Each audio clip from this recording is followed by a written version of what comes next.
Hyvät verkkohankkeen vastuunkantajat, olette lähtemässä mukaan kirkkomme kannalta erittäin tärkeään hankkeeseen.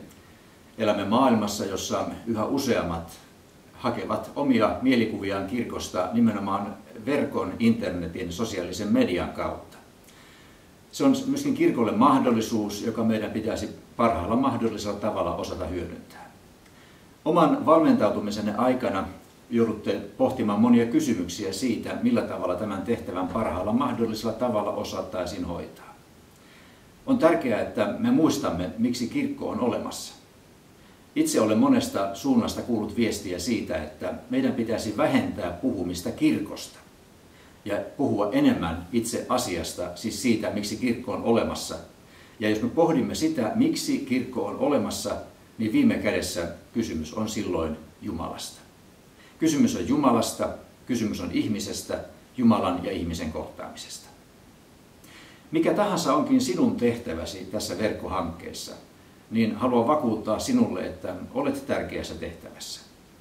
Olet vaikuttamassa siihen, minkälaiset kasvot meidän kirkkomme verkkoympäristössä saa. Ja silloin sinun panoksesi on tärkeä. Kun mietitään yhteistä tehtävämme verkkohankkeessa, silloin tärkeää on juuri muistaa se, miksi kirkko on olemassa, mitä me haluamme sitä kertoa ja ennen kaikkea millaiset kasvot me haluamme sille antaa.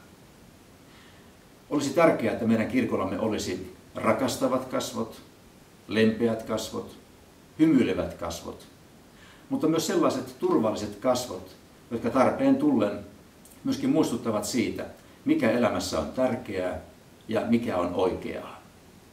Siksi näiden kasvojen luomisessa meillä kaikilla on oma tehtävämme, ja te osallistutte siihen verkkohankkeen puitteissa luomalla tämän nykyaikaisen viestintävälineen kautta sellaisen todellisuuden tai sellaisen näyteikkunan kirkon elämään, joka toivottavasti puhuu tämän ajan ihmiselle Jumalan kasvoista, lempeistä, rakastavista, hymyilevistä, mutta tarpeen tullen myös lujista kasvoista.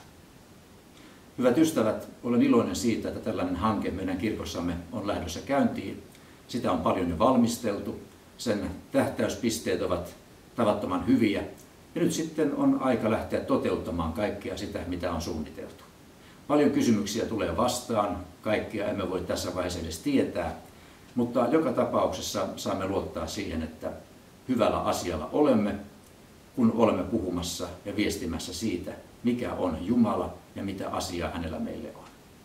Toivotan teille kaikille oikein hyvää ja antoisaa yhteistä työrupeamaa kirkon verkkohankkeen parissa.